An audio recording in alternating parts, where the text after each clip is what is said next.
কাজ আছে, যে কাজগুলো করলে আপনার গোবিন্দের কৃপা পাবেন একটু বলতে হবে। আমাকে কমিটির ছেলে একটু নির্দেশ দিয়েছে যে এগুলো আপনি বলবেন। সেগুলোর মধ্যে একটা বলেছে, সেটা বলে দিই আপনাদেরকে। ওরা তুলসী মন্দির সম্পর্কে কিছু কথা আমাকে আস্তে আস্তে বলছিল, সেগুলো বলে একটু বলবেন। আপনাদের বাড়িতে বাড়িতে তুলসী মন্দির আছে তো? জোরে বলুন হ্যাঁ না।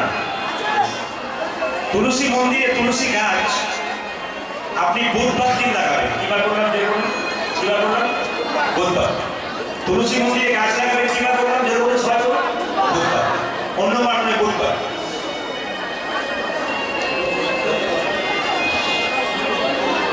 তো তুলসী মন্দিরে আপনি বুধবার গাছ লাগাবেন।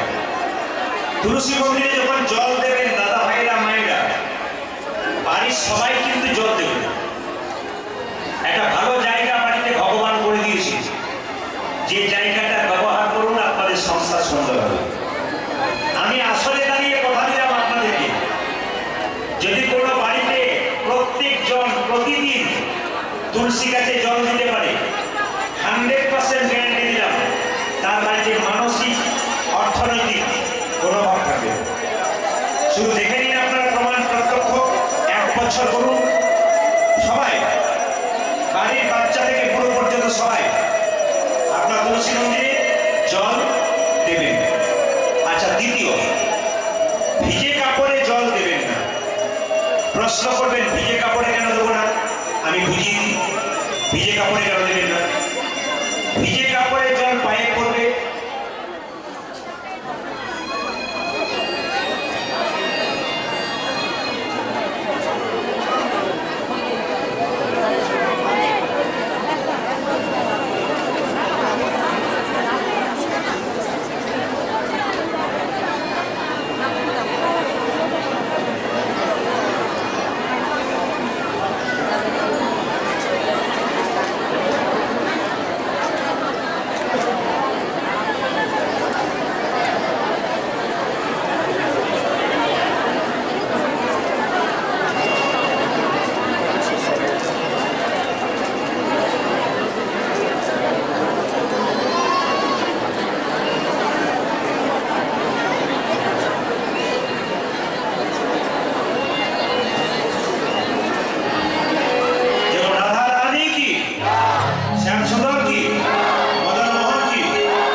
তুলসী মন্দিরে আপনি কেন ভিজে কাপড়ে জল দেবেন না দাদা ভাইরা মায়েরা?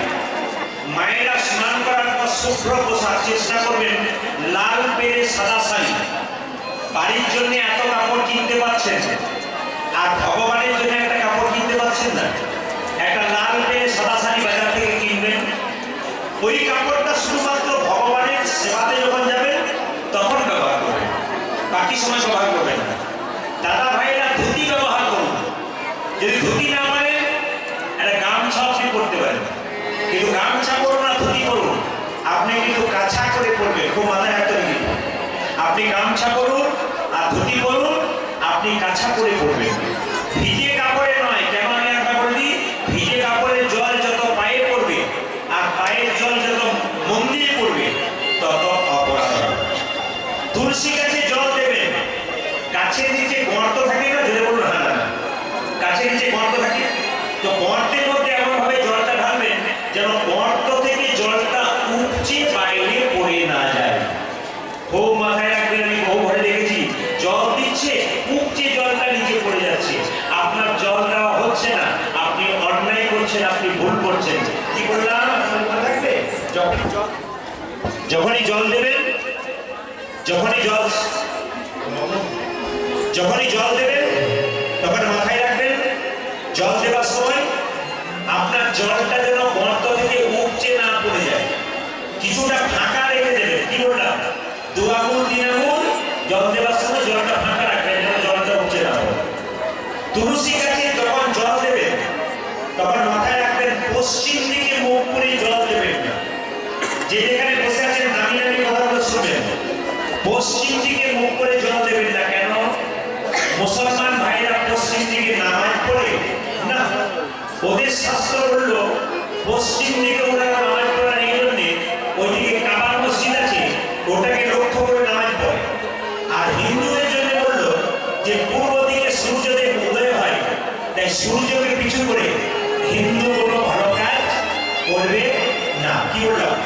সূর্যকে পিছু করে হিন্দু কোনো ভালো কাজ করবে না। আপনি পূর্ব দিকে মুখ করে করতে পারেন, উত্তর দিকে মুখ করে করতে পারেন, দক্ষিণ দিকে মুখ করে করতে পারেন, কিন্তু পশ্চিম দিকে মুখ করে কোনো পূজা অর্চনা, কোনো বিবাহ, কোনো শ্রাদ্ধ, কোনো কাজ চলবে না। তুলসী পাতা যখন তুলবেন, পাতা তুলতে তুলতে পাতা বা গাছের ডাল যদি ভুল করে ভেঙে যায়, তবে কৃষ্ণের অঙ্গে আঘাত করা হয়। খুব সাবধান। আপনি তুলসী পাতা তুলছেন গোবিন্দের চরণে দেওয়ার জন্য, আর পাতা তুলতে তুলতে পাতা বা গাছের ডালটা ভেঙে দিলেন, তাহলে মহা অন্যায় করলেন। তাহলে প্রশ্ন করবেন, প্রদীপ বাবু হতেই তো পারে, মাথা চঞ্চল থাকতে পারে, কোনো সময় ডাল পাতা ভাঙতেই পারে, তাতে কি অপরাধ হয়? না, উপায় আছে। কি? আপনি তুলসী পাতা তুলতে তুলতে হরে কৃষ্ণ মহামন্ত্র বলতে বলতে তুলবেন। কি বললাম? হরে কৃষ্ণ কৃষ্ণ কৃষ্ণ হরে হরে, হরে রাম রাম রাম হরে হরে, এই মন্ত্রটি বলতে বলতে আপনি তুলবেন। ব্যাস, আপনার কোনো চিন্তা থাকবে না, তাতে ভালো কোনো অসুবিধা নেই। এইবার তুলসী পাতা আপনি কাকে কাকে দেবেন? নিত্যানন্দ মহাপ্রভু অদ্বৈত শ্রীবাস গদাধর পঞ্চতত্ত্ব। এখানে কি বললো? পঞ্চতত্ত্বের অর্থ কি? আমাদের শরীরে আছে, এই পঞ্চতত্ত্ব আমাদের শরীরে আছে। নিত্যানন্দ মহাপ্রভু অদ্বৈত শ্রীবাস আর গদাধর। এখানে গদা মানে কি বাবা? আসতে তত্ত্বগুলো শুনে। গদা মানে কি? ব্রহ্ম। ওরে জীব, তোর ব্রহ্মচর্য ধারণ কর, গদাধর গদাধর। যদি তুই ব্রহ্মচর্য ধারণ করতে পারিস, তাহলে অদ্বৈত মানে দ্বৈত ভাব তোর মধ্যে থাকবে না। কি বললাম? দ্বৈত ভাব তোর মধ্যে থাকবে না। আর যার মধ্যে দ্বৈত ভাব থাকবে না, তার এই জায়গাটা শ্রীবাস। শ্রী মানে সুন্দর, বাস মানে অবস্থা। আর যে জায়গাটা শ্রীবাস, যার ভেতরটা ভালো, সেই জায়গায় নিত্যানন্দ, নিত্য নিত্য আনন্দ করবেন। আর যেখানে নিত্য নিত্য আনন্দ হয়, সেখানে মহাপ্রভুর আগমন। এই জন্য নিত্যানন্দ মহাপ্রভু অদ্বৈত শ্রীবাস গদাধর, আপনি 5 জনের মধ্যে সবাইকে তুলসী পত্র দিতে ভাইরা। নিত্যানন্দ মহাপ্রভু অদ্বৈত শ্রীবাস গদাধর, আপনি 5 জনকে তুলসী পত্র দিতে পারেন না। আপনার তুলসী পত্র দেওয়ার নিয়ম আছে, কিন্তু 5 জনকে দেবেন না। কাকে কাকে দেবেন? মহাপ্রভুকে দেবেন। কেমন দেবেন? বজেন্দ্র নন্দন যেই শচীসুত হলো, সেই বলরাম হইল নিতাই। বজেন্দ্র নন্দন কৃষ্ণকে আপনারা দেবেন। কেন? উনি গৌহরি, উনি কৃষ্ণ, ওনাকে দেবেন। আর কাকে দেবেন? অদ্বৈতকে দেবেন, মহাবিষ্ণুর অবতার।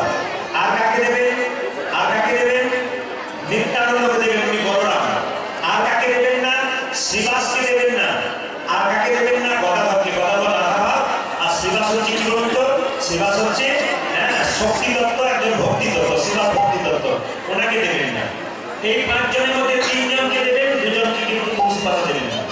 রাধা কৃষ্ণ যুগলে থাকবে, আপনি রাধাকে তুলসী পত্র হাতে দেবেন, আর কৃষ্ণকে পায়ে দেবেন। কি বললাম?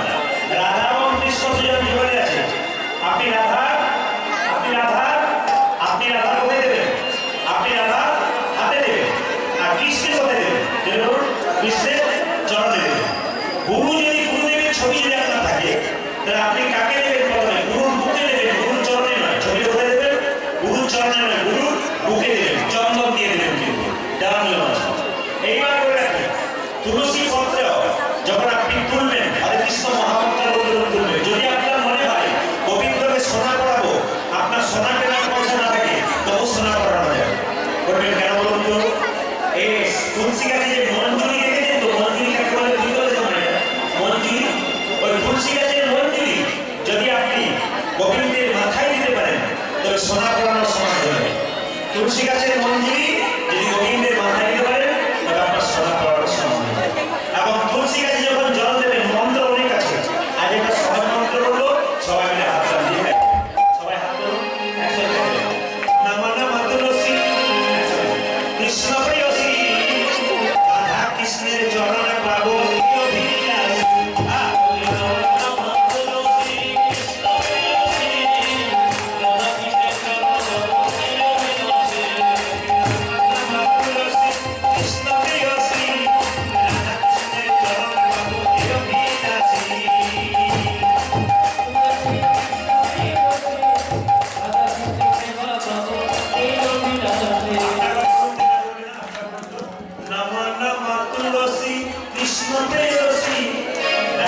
কৃষ্ণের চরণে পাবো এও বিলাস বলুন।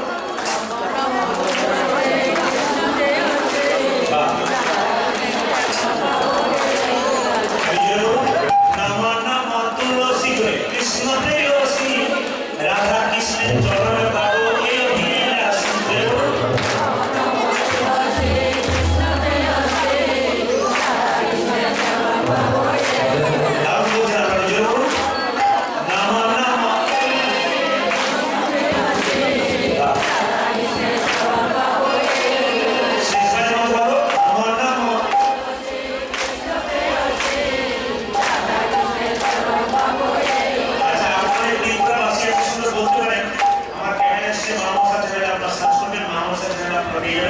প্রদীপ আর মানুষজন আপনারা যে বলছেন না এটা সুন্দর তুলছে জোরে বলুন নামা নামা তুলসী জোরে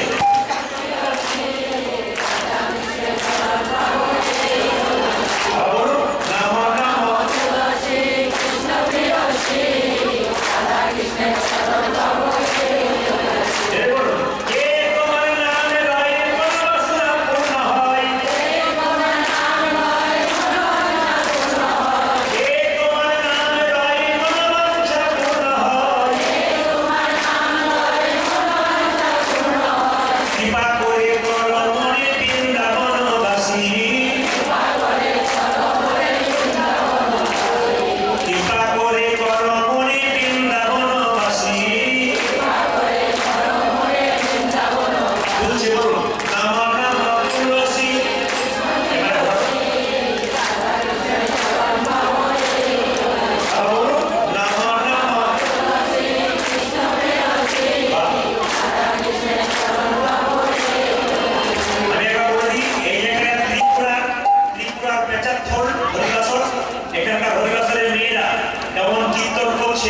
বিশ্ববাসী মানুষ শুনুন এই কথা আমি প্রচার করলাম বিশ্বের মানুষ শুনতে